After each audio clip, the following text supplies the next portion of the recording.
Welcome to garam garam Bezawada రుచుల్లో ఈరోజు మనము పచ్చి మామిడికాయ అలాగే పచ్చిమిర్చితో రోటి పచ్చడి చేసుకుంటున్నామండి. ఇప్పుడు రోటి పచ్చడి ఎలా చేసుకోవాలో చూద్దాము. తగినంత ఆయిల్ వేసుకోండి. ఆయిల్ హీట్ ఎక్కిన తర్వాత ఒక 5-6 పచ్చిమిర్చి వేసుకోండి. అంటే మీరు చేసుకునే పచ్చడిని బట్టి పచ్చిమిర్చి కానీ ఎండుమిర్చి కానీ వేసుకోండి. ఈ ఆయిల్లో ఎర్రగా వేగేంత వరకు కూడా ఈ పచ్చిమిర్చి వేయించండి.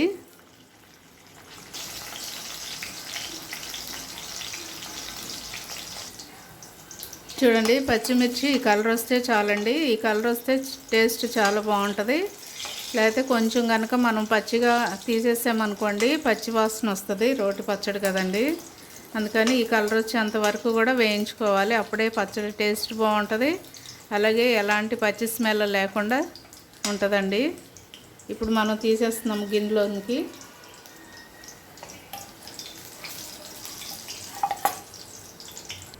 ఇప్పుడు మనం ఒక టమాటా 4 ముక్కలుగా కట్ చేసి వేస్తున్నానండి నేను. ఇది కూడా ఒకసారి ఒక టమాటా వేసుకుంటే చాలండి, ఎందుకంటే మామిడికాయ పచ్చడి కదా, పచ్చి మామిడికాయతో చేస్తున్నాం కాబట్టి మనం ఒక టమాటా వేస్తే సరిపోతుంది. చూడండి, టమాటా కూడా చక్కగా వేగిపోయిందండి. ఇప్పుడు మనం సన్నగా కట్ చేసి పెట్టుకున్న మామిడికాయ ముక్కలు వేస్తున్నాను. ఇవి కూడా లైట్గా వేపితే చాలండి. కొంచెం సేపు ఒక 2-3 నిమిషాలు వేపితే సరిపోతుంది. ఎక్కువ వేయించక్కర్లేదు.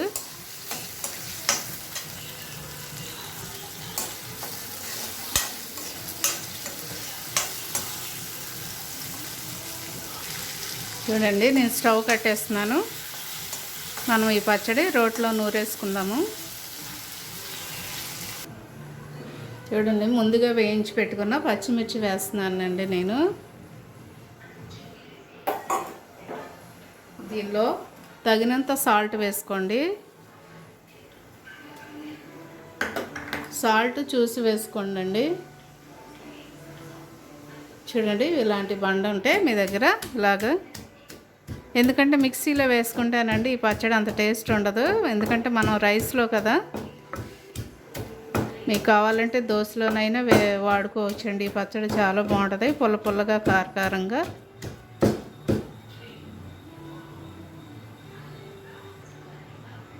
దీనిలో 1 స్పూన్ జీలకర్ర కూడా వేసి నూరేసేయండి.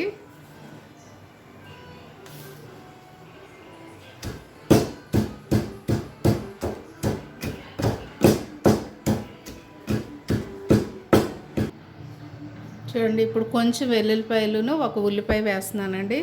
ఈ ఉల్లిపాయ అక్కర్లేదనుకుంటే మీరు తినకపోతే కనుక అక్కర్లేదు, వేసుకోవద్దండి. కానీ వెల్లుల్లిపాయ మాత్రం తప్పకుండా వేసుకోండి. ఈ చిన్నవి ఈ మాత్రం తప్పకుండా వేసుకోవాలండి, ఎందుకంటే ఇదే మంచి స్మెల్, టేస్ట్ కూడా బాగుంటుంది.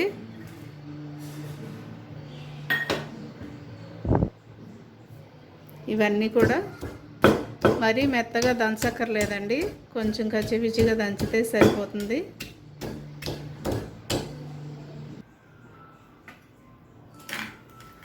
చూడండి, ఇలా దంచితే సరిపోతుందండి ఉల్లిపాయ, ఎందుకంటే మనం తింటున్నప్పుడు ఉల్లిపాయ కారకారంగా ఉప్పుగా ఉంటుంది, చాలా టేస్ట్గా ఉంటుంది. అందుకని మెత్తగా దంచొద్దండి, ఇలా దంచితే సరిపోతుంది. ఇప్పుడు మనం మామిడికాయను అలాగే టమాటా వేయించి పెట్టుకున్నాం కదా, అది ఇప్పుడు వేసేస్తున్నాను. ఇది కూడా మెత్తగా దంచక్కర్లేదు, కొంచెం ముక్కలుగా ఉంటే కూడా బాగుంటుంది. ఇది కూడాను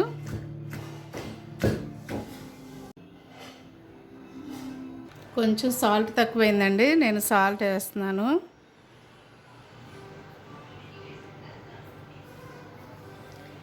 సాల్ట్ మీరు చూసి వేసుకోండి.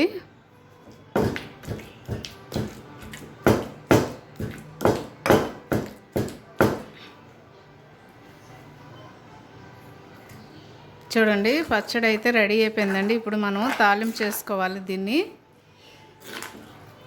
తాలింపు చేసుకుంటే రైస్లోకి చాలా బాగుంటుంది, అలాగే దోశల్లో కూడా బాగుంటుందండి. ఇప్పుడు మనం పచ్చడి తాలింపు చేసుకుంటున్నామండి. ఇందాక మనం వేయించిన కళాయి పెడుతున్నాను నేను. పచ్చిమిర్చి అన్నీ వేయించుకున్నాం కదా, సేమ్ అదే కళాయిలో నేను పచ్చడి తాలింపు చేస్తున్నాను. 2 ఎండుమిర్చి వేస్తున్నానండి.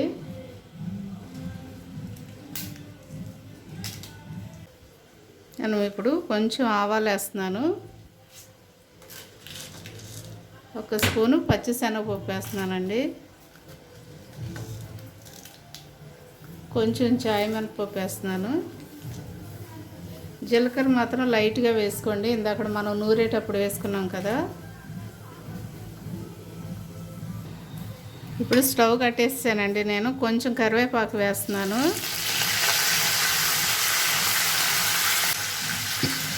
కొంచెం కొత్తిమీర వేస్తున్నాను అండి.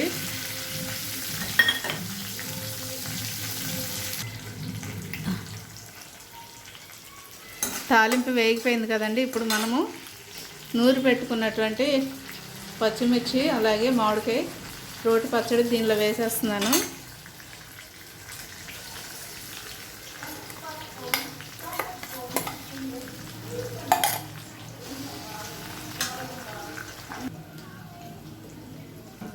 దీనిలో లైట్గా కొంచెం పసుపు వేసుకోండి, ఆయిల్లో వేసుకోండి, కొంచెం బాగుంటుంది, కలర్ఫుల్గా కనిపిస్తుంది మనకి. ఇదంతా కూడా పచ్చడి ఆయిల్లో పట్టేటట్టుగా కలిపేసుకోండి. పచ్చడి రెడీ అయిపోయిందండి. మా ఛానల్ని మర్చిపోవద్దండి. ఇప్పటి వరకు సబ్స్క్రైబ్ చేయని వారంటే సబ్స్క్రైబ్ చేయండి, షేర్ చేయండి, లైక్ చేయండి. Thank you.